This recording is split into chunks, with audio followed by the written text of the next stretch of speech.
What's up guys, Everything Apple Pro here, and a little bit unexpected today, Apple released iOS 10 Beta 5. As far as all of the betas go, this is probably the smallest, and I was able to still find over 20 features and changes in this release. So I wanted to share those with you, and I find it kind of interesting that Apple changes their release schedule for iOS 10. So they started with 3 weeks between Beta 1 and Beta 2, and then it was 2 weeks, and now it's a 1 week difference from Beta 4 to Beta 5. So I'm curious to see if Apple's going to keep that up with the Beta 6, Beta 7, and so on. But what's certain is that they're actually really trying to get all of the bugs and everything ironed out before final release just later next month. So the actual update comes in at about 350 megabytes for people that are on Beta 4, and you guys can go ahead and update over the air. So let's go ahead and get into the features and changes, and I'm going to show you over 20 that I found. And the very first thing you'll notice using iOS 10 Beta 5 is the once again changed lock sound. So listen to this. Sounds like a door closing. I'm going to do it a couple times for you. And compared to the old one, that's this one right here. I honestly don't know how I feel about that, so here's both of them. So definitely sounds like a door closing. Very interesting change. Now with iOS 10 Beta 5 on the left, you guys will notice that on the lock screen, accessing the camera is actually easier on iOS 10 Beta 5. With one little swipe, you can go ahead and trigger the camera, whereas on iOS 10 Beta 4, for some reason, it snags. So it's certainly easier to access the camera from the lock screen. When unlocking your device, you'll notice that the animation is a little bit quicker on iOS 10 Beta 5 on the left. So as soon as I let this go, you'll notice it's in through faster than it is on Beta 4. Same thing with Touch ID, however, it's just easier to see with the passcode. So if I go ahead and put these in right here, you'll notice it does let you in a little bit faster. And by now, I'm sure you guys have noticed Apple's been playing around a lot with the sound with iOS 10. Now in this latest beta, the actual keyboard clicks are a little bit louder, and it's going to be very hard to catch, but here's Beta 4 and Beta 5.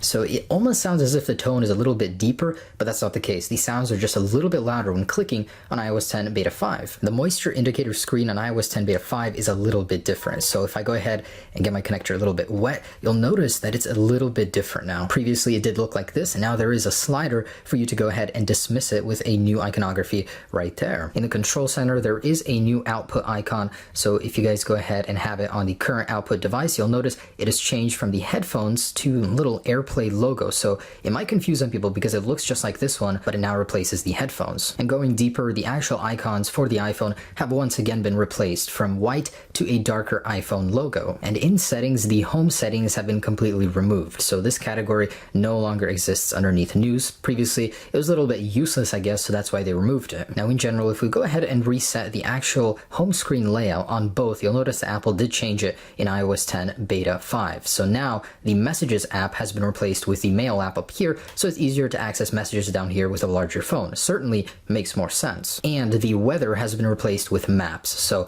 it's a little bit easier to access that over here when it's not in the middle of your screen. So interesting little change. So in Beta 4, Apple added in our notification center the current date. Now they've tweaked it a little bit, and it's a little bit smaller, so a little bit easier, fits a little bit better with all of the widgets over here. And from the home screen, if you go into the widgets view, it now displays the current date right here. So you no longer have to go all the way up to the notification center in order to see that. You can do that straight from the home screen right now. Also in the widgets view, if a widget has not been updated to support iOS 10, it's going to look like this with a darker background. It's not because it's a third-party widget, just because it hasn't been updated. And iOS 10 Beta 5 welcomes back a little bit of extra storage. So if you guys have a 16 gigabyte device, mine in particular an iPhone 6s, the capacity does go up. So it went up from 12.08 to 12.16 gigabytes, so 80 more megabytes added for your storage pleasure. And the card view when invoking lookup has slightly been tweaked, so it's a little bit more boxy now. In the Emoji Keyboard, some of the emojis, the new ones, have been tweaked. In particular, the turban guy right here, his turban is now standard white. So if we go ahead and select it,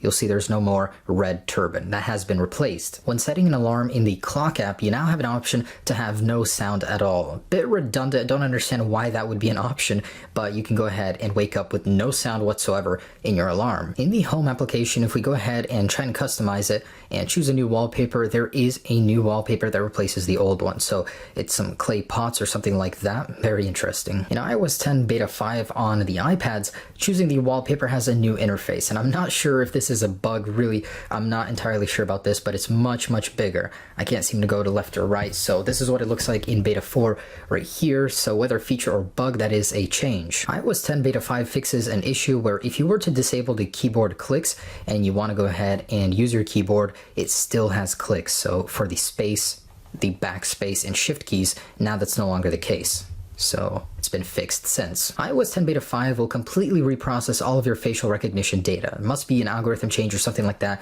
because Apple is forgetting everybody from beta 4 and going to reprocess it entirely. The smart battery case will now properly work with iOS 10 beta 5. So previously there was an issue that it would cause some devices to panic. That's no longer the case with beta 5. It will work as intended. And the Swift Playgrounds app on iPad is now split up into 2 sections. So instead of having new content, it's simply been rearranged into 2 separate courses entirely. Some people are reporting incorrectly that there's a bunch of new stuff, but that's not the case. People are saying there's nothing new, it's just been split up into 2. And there are 2 other features that are not new to this beta, but I wanted to show you them because I never have before. Did you guys know that if you actually backspace and 3D touch on the backspace, it'll go much faster? And that's something so cool that I just found out the other day about iOS 10. And depending on the wallpaper which you have with the 3D touch device, if you go ahead and 3D touch on the clock icon right here, the background will be reflectant of your wallpaper. So in this case, this one is green, so I have the greenish background. This one is now purple, thanks to that purple iOS 8 background. So yeah, guys, there it is, iOS 10 beta 5, the smallest of every single update now, but Apple is starting to slow down here with features. Instead, they're just refining it and get it ready to roll. So we should be seeing a public beta here very, very soon. I'm sure there will be 1 or 2 more betas, which I'll try to cover, but yeah, guys, there it is, 20 plus new features in this latest beta 5, well, features and changes. Anyways, guys, thanks so much for watching. Have a great day. Peace.